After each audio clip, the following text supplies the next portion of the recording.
All right, guys. Welcome, Manchester United fans, football lovers. Gather here. Let us talk about one or two things that have happened today in the Premier League. We have seen a very beautiful game of football all around the Premier League today, and we know that this is match week 8, and with the first half of match week 8 has been played, and we saw Chelsea beat Nottingham Forest at Nottingham's home. We saw Brighton beat Newcastle. We saw Man City beat Everton. We saw Burnley beat Leeds United. We saw Arsenal beat Fulham, and the list goes on. But then I have a few talking points that I want to share with you guys. First of all, it has to do with Chelsea. Chelsea have picked up red cards in about 5 consecutive games. I mean, either 4 or 5 consecutive games. And this should be a cause for concern. This is something that the board has to start addressing, has to start talking about, because it is looking worrisome that in every game Chelsea plays, they pick up a red card.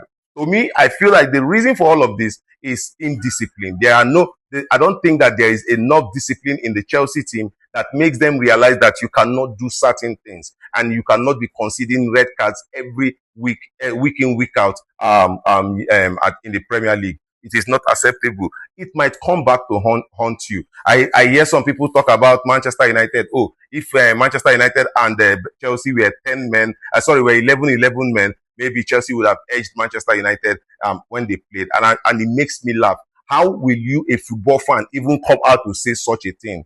Like 11 men went into the field of play, and you decided to become indisciplined or do something that goes against the rule of the game, and you are sent off. You say, oh, that's an excuse. What kind of excuse is that? Manchester United also Casemiro got himself sent off, and it was 10 men. And why didn't you manage to equalize and win the game? Well, that is not what I'm here to talk about. I'm talking about the indiscipline in the Chelsea team, and it is a cause for worry. I think that the board has to address it. The manager has to be called, and he has to be spoken to, because Chelsea is a big club. You cannot be conceding red cards week in, week out like you are planning it.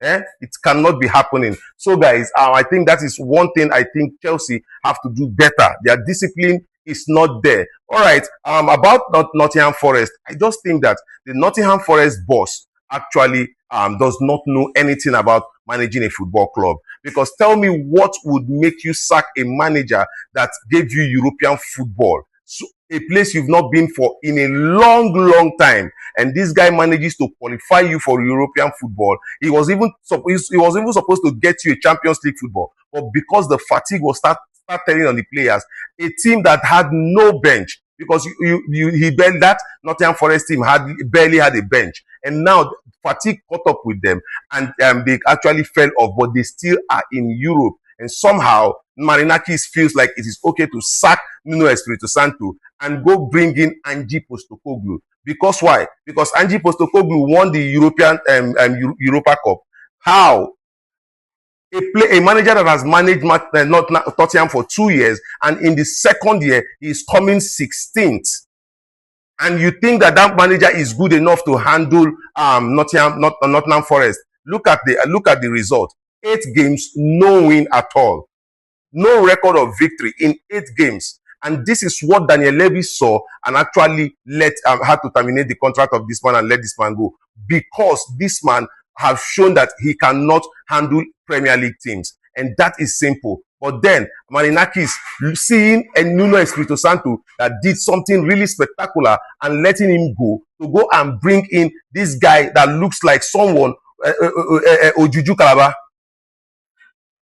Then you bring him to Nottingham Forest to destroy what Nuno Espirito Santo has managed to build. You see, that one is on the board. That one is on the chairman of Nottingham Forest, and I think that he should not be the one running the affairs of the club, because he has shown that he knows little or nothing about handling a football club. He should just concentrate on business and look for people who will handle the situations at the club. It is better that way. Also, let us go forward to discuss AFC Bournemouth and Crystal Palace. I think that Crystal Palace did absolutely wonderful today. Like, they went down 2-0, and somehow they had to fight their way back and getting a draw. I know that they were at home. I already wrote them off after the second goal from Bournemouth. I already said it clear. No, these guys cannot do anything. Okay, now they have found out Oliver Glasner and all of that, and suddenly these guys came in. These guys came in back into that game,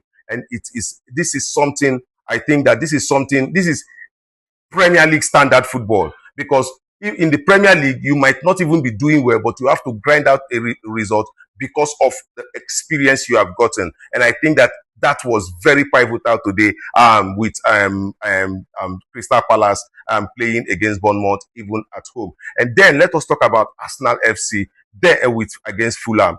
I didn't think that Arsenal played really well today. Yes, I felt like these two teams had a go at each other. You know, the defense, Arsenal defense is top. Arsenal defense is the best in the league, right? They are the best in the league. And when you look at the Fulham defense, they had to take that set piece to actually score Fulham. They were not able to score from on-field play, right? And then you give kudos to Fulham. The game ended 1-0, and I said both teams performed really well. But then Arsenal getting that win shows one thing, that they are ready to compete for the title. They are ready to contend for that title, and they are ready to win it. And this is how you win it. Many of the times you go to these very difficult places to play football, where you know that the team is very good, compact, and will defend with their lives. You kind of grind out results from there. Then that is the sign that this team can actually go ahead and win the Premier League. And this is the reason why I am looking at Arsenal and saying this team might just win the Premier League. But I still, like I've said in my previous post, I still have a problem with Victor Gyökeres. It is either Mikel Arteta has not found a way to actually use Victor Gyökeres, or Victor Gyökeres have not found a way to become relevant or become useful in that field of play. Because the reason why they bought Victor Gyökeres is to get goals, not assist. You don't even get the assist, but to get goals. And all of the talk about me, he attacks this channel, he free up other people. I don't think those are true. Victor Gyökeres is yet to find his shooting boots in the Premier League, and defenders are bodying him too much. He's too easy for defenders to actually cover up. He's too easy. Some of the time I hear, oh, there are two defenders they mark him. Now one defender they mark Victor Gyökeres and they mark him out. So guys, I think that Arsenal has that machinery, has that ability to win the Premier League with what they've shown today. I give it up for them. Then I think that Chelsea have to actually address their red card situation. Tomorrow is the game between Manchester United and Liverpool. I'd like to know your prediction in the comment sections, because I've said it. You stand a chance of winning 10,000 naira if you get the predictions right. I'll see you again in my next video. Thank you.